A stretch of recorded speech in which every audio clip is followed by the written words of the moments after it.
গোটা সেদ্ধ করব। কেন করা হতো গোটা সেদ্ধ, কেন খেত তখনকার দিনে লোকেরা, এই নিয়মকানুনের কিন্তু একটু বৈজ্ঞানিক ব্যাখ্যাও আছে। আগেকার দিনে মানুষের সামনে ধর্মীয় মুড়োকে এগুলোকে মুড়ে আনা হতো, কারণ সাধারণ মানুষ যাতে সহজে সেগুলো মেনে নেয়। কারণ তখনকার দিনে খুব প্রেজুডিস ছিল তো মানুষের, একটু ধর্মীয় জিনিস দেখালে তখন সেগুলো মোড়কে বললে তখন তারা পালন করতো, সেগুলো পালন করার জন্য সুস্থ থাকতেন। আসল লক্ষ্য ছিল সমাজকে কিন্তু সুস্থ রাখা, ভালো রাখা। তবে ধর্মীয় অপভ্রংশ সব ক্ষেত্রে যে ছিল না তা বলতে পারবো না, ছিল, আচার বিচার তো ছিলই। যাই হোক, আমরা তো এখন অনেক সামনে এগিয়ে গেছি, সমাজ এগিয়েছে।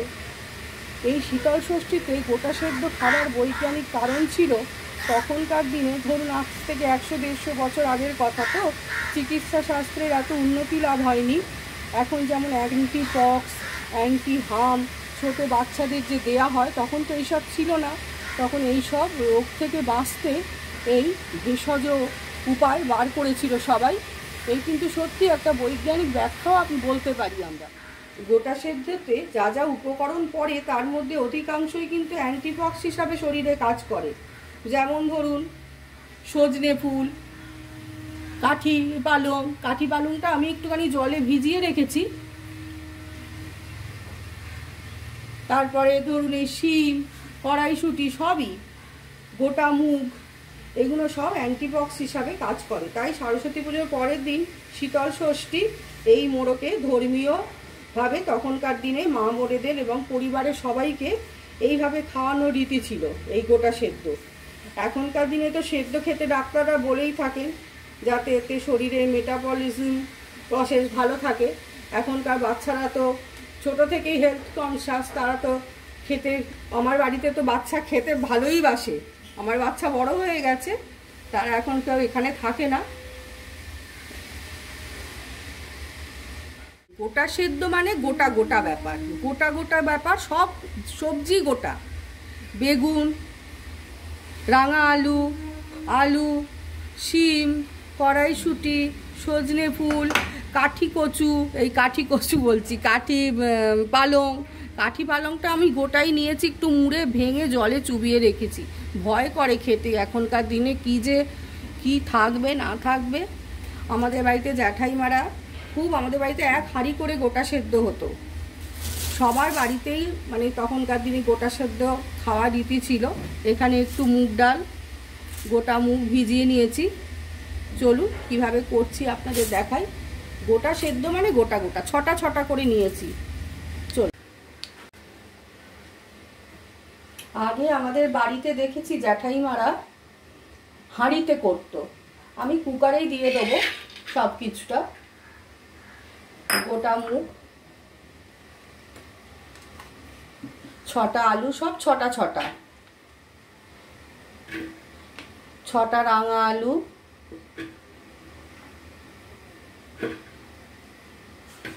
এর মধ্যে কুলও দিতে পারেন, কুল দেয়, আমি আর দিইনি। 6টা বেগুন,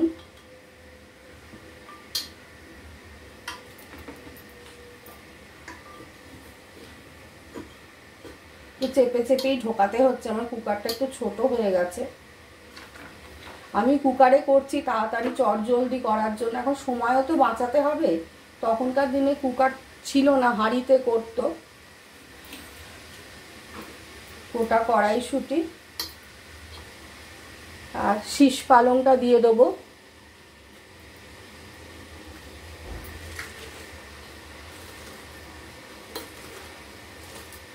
একটু চেপে ঢুকিয়ে নিই। আর দেবো সজনে ফুল, 6টা রেখেছি। দেখুন এর মধ্যে আমি নুন দিয়ে দিলাম, আর লঙ্কা দিয়ে দেবো, গোটা লঙ্কা 6টা, আর সর্ষের তেল,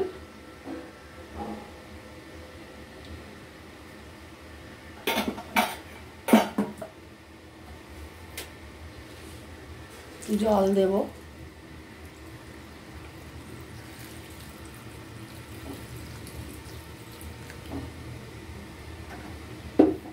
এবার আমি এটা কুকারটা বন্ধ করে স্টিমে বসাবো।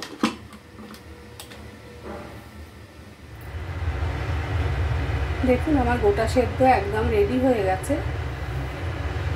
আমি একটা পাত্রে ঢেলে নিয়েছি। যেহেতু এটা শীতল ষষ্ঠী, এটা ঠান্ডা ঠান্ডা খেতে ভালো লাগে, ঠান্ডাই খায়, ঠান্ডা করে এটা খেতে হবে। দেখুন এটাকে আমি একটুখানি মডিফাই করে নেবো। একটু কড়ায় তেল বসিয়ে দিয়েছি, আপনাদের ইচ্ছে হলে নাও করতে পারেন।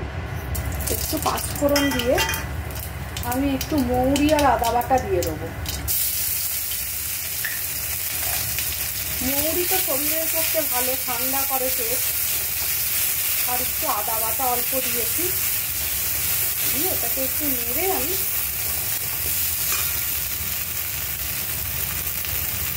ওটা দিয়ে দেবো।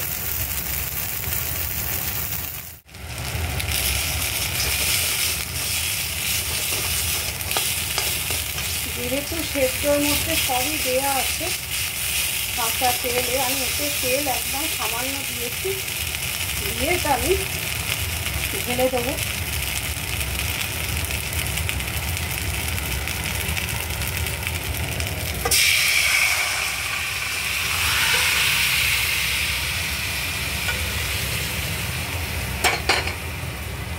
একটা ফুট দিয়ে আমি নামিয়ে নেব।